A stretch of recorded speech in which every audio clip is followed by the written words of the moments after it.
Hey everyone, welcome back to the channel. So the title of this video, just how many Giratina V alt arts have been printed? Tough question to get an exact answer on, but in today's video, we're going to explore it. Now, before we do, quick question for everyone. I can't be the only one, and before I ask the question, there must be a lot of people, I imagine most people that watch this channel are of somewhat a similar vintage to me. Maybe there's probably some young guys that watch it. There's probably some guys in their mid to late 40s that watch it. But I imagine most people are probably in their early to mid 30s, at a guess. Just guessing. But I imagine they are. I can't be the only one that goes, you know what, today's music isn't all that great. Yeah, there's some good bands, like there's some good local Aussie bands that I've been listening to. There's a few US bands, like some new punk bands that I don't mind, but I can't be the only one that still listens to the what I call old school stuff.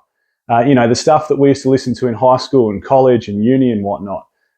So my question is, what band have you been listening to lately? For me, I used to listen to so many old school bands. I was into heaps of rock and punk and massive fan of Blink-182 and Sum 41, The Offspring, Good Charlotte.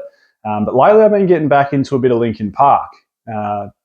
Huge band for me. Love the band. Been listening to them non-stop on Spotify lately while I've been driving. So, question, drop me a comment down below. What band, or I should say old school band, I know they're not that old school, but late 90s, early 2000s, what old school band have you guys been listening to lately? Drop me a comment down below.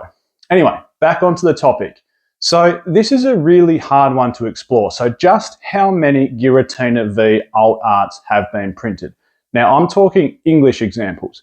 So now I know Danny Phantom has done a video on this, and I'm certainly not taking anything away from him because he is absolutely brilliant. He's great for the community. I used to love watching his videos and still do love watching his videos, but I guess this is my spin on it. So this is a really hard question to answer because throughout history, we haven't really gotten a heap of information regarding how many Pokemon cards get printed. It all seems to be a bit hush-hush. But just recently, a figure came out from, and now this, just so you know, this works off the Japanese financial year, I believe. So it went from March 2022 to March 2023 that there were 9.7 billion Pokemon cards printed. Now, that's a tough one, right? Because 9.7 billion printed for the Japanese financial year. And for the point of this video, I just want to make it a calendar year. Because, look, it's hard, and we're working off roundabout figures. So I'm going to just talk 2022. But I'm pretty sure that 9.7 billion was based on the Japanese financial year, which went from March 2022 to March 2023. And hey, look, we still work off that in Australia and a lot of auto brands. Like years and years ago when I was working at Mitsubishi, I'm at Toyota now, but years ago when I was working at Mitsubishi, everything went off the Japanese calendar year there. So, when we were reporting our yearly numbers, March 31st was the end of the financial year. So anyway, for the purpose of this video, we're going to work off 2022. So let's work off the fact, right, that 9.7 billion cards were printed in March 2022. Now, the other thing is they also come out to say that there's been 52.9 billion cards printed in history. So basically it's saying a fifth of the cards ever produced was sort of produced in the year 2022 because, roughly 10 billion is roughly a fifth of 53 billion. Now, to add a bit more confusion to this, I dug a little bit deeper, and we all know that the Millennium Print Group has been printing Pokemon cards for a while, but Pokemon Company International took it over not too long ago. Millennium Group, that operates out of North Carolina, mentioned that they print 26.62 million cards a day. Now, if you do the maths on this, 26.62 million a day, and times it by 365, you get to exactly 9.7 billion. Now, North Carolina's printing group, Millennium Print Group, don't print Japanese cards. So this is the hard part, right? That 9.7 billion, does that include Japanese cards? It seems too much of a coincidence that Millennium Print Group have come out and said, we printed 26.62 million cards a day, times that by 365, and we get to 9.7 billion. That seems too much of a coincidence. Now, keep in mind, they do print in a lot of other languages, which we'll get into in a second, but they don't print in anything Asian. So, obviously Japanese, there's Thai cards out. There's even signed on for like mainland Chinese cards now, not in 2022, but now they have. So, we're working off a couple of assumptions here that the 9.7 billion cards produced for 2022 don't include Japanese cards. So that brings another question. How many Japanese cards were printed? And I'll get to that in a second.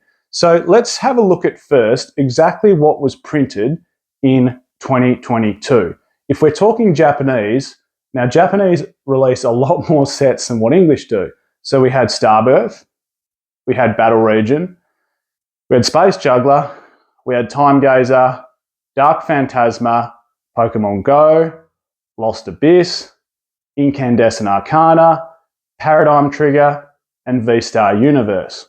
Now, if we translate that over to the English side, we only had 5 sets that were launched in 2022. So we had Brilliant Stars, we had Astral Radiance, we had Pokemon Go, we had Lost Origin, and we had Silver Tempest that was launched in late November, early December. Anyway, right towards the end of 2022. Now, don't forget, there would have still been some spillover, so to speak, from sets like Fusion Strike, Celebrations, Evolving Skies that got extra printing done in 2022. So let's work off the assumption that those 9.7 billion were just for our English sets. And to make life easier, let's forget about reprints from previous years, just to make it easier. So we're just focused on Brilliant Stars, Astral Radiance, Pokemon Go, Lost Origin, and Silver Tempest. Now, for the Japanese side of it, I said I'd answer this in a second. It's really hard to find out how many of those were printed. They came out in 2021 and said that they sold 3.7 billion Japanese cards. So you would think there would either be some growth there for 2022 or it'd be the same. So let's work off maybe a number of 4 billion. So if there were 4 billion Japanese cards printed for 2022, for argument's sake, does that mean there was 14 billion, roughly, printed for 2022?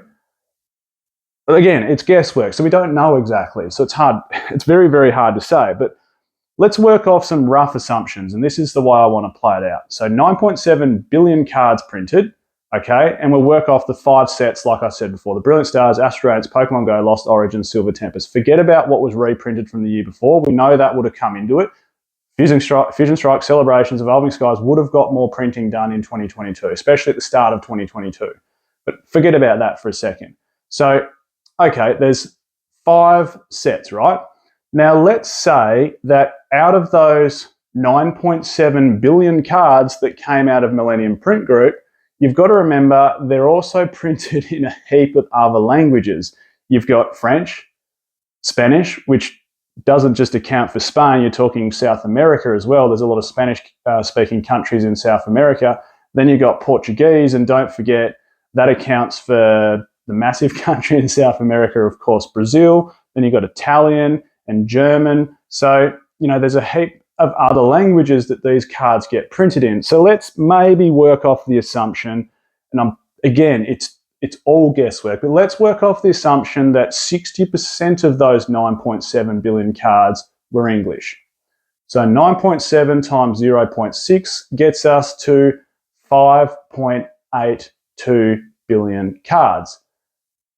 Actually, little change of tact. Let's work off the fact that 3 of the sets from 2021, okay, the ones we're talking, Fusion Strike, Celebrations, and Evolving Skies, let's factor in that they accounted for, out of that 5.82 billion English, let's say they accounted for 1.82 billion cards in reprints, just so we can work off a nice round number.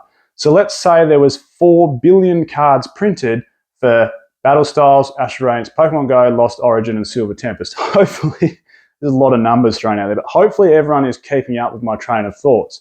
Now, if you divide 4 billion by 5, because there's 5 sets there, now, I know it won't be proportionate. Like, Battle Styles would have had more printed in 2022 than Silver Tempest, because Silver Tempest was printed right at the end of the year.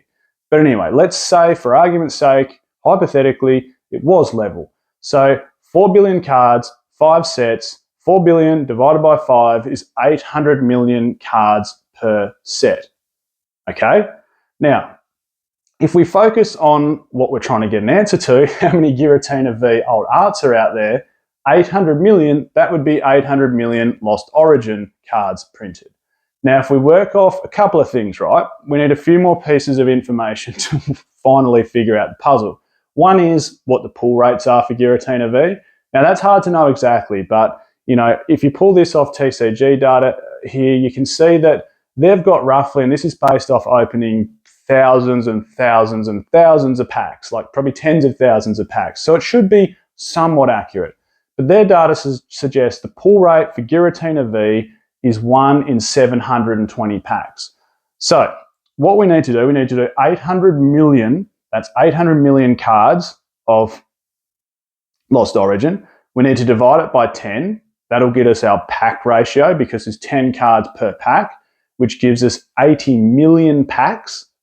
That is, oh geez, that sounds astronomical, doesn't it? 80 million packs of Lost Origin, and your hit rate is 1 in 720 packs. So if we divide 80 million by 720, we get 111,111. So maybe, based off my train of thoughts, there should be 111,111 Giratina V alt arts printed in 2022. Now, here's another spanner that comes in the works, is that for 2023, of course, we've seen a few reprints recently. We've seen reprints of Silver Tempest. We've seen reprints of Lost Origin. We've seen reprints of Crown Zenith. But focusing on the reprint of Lost Origin, how much more of that product has come to market? That's another one that's hard to know. It wouldn't, of course, been the amount of printing that it would have had in 2022 when the set launched and it was hyped and there was advertising going out for it, but there still has been a fair bit more printed. And maybe it'll continue to trickle through as time goes by. But my best bet would be that there'd be somewhere close to 150,000 Giratina V alt arts in the wild. So, man, that is one hell of a hectic number. And we can see that, like if you look at the graded report, I'll bring it up on the screen here. I don't have the numbers off the top of my head, but I'll bring it up on the screen here so you can see the graded report, just how many of these are being graded. So let's say there's 150,000 that get printed into existence. I mean, what do these numbers mean? From an investment standpoint, and I guess this is where the video needs to lead towards the end here, is what does this level of printing mean? Now, the other side of the coin is that 52.9 billion cards that have been printed worldwide in 14 different languages across 89 different countries, it seems to be from Nintendo onwards only. So it doesn't seem to include Wizards of the Coast era. And that's the, I suppose, missing piece of the puzzle, because you got to remember that when Pokemon launched, the hype for this back in Wizards of the Coast era, base set, Fossil, Jungle, it was madness. The TV show was crazy. The cards were everywhere. I know they weren't being kept in the condition that they are today, and the graded populations are a heap lower, but the supply was there.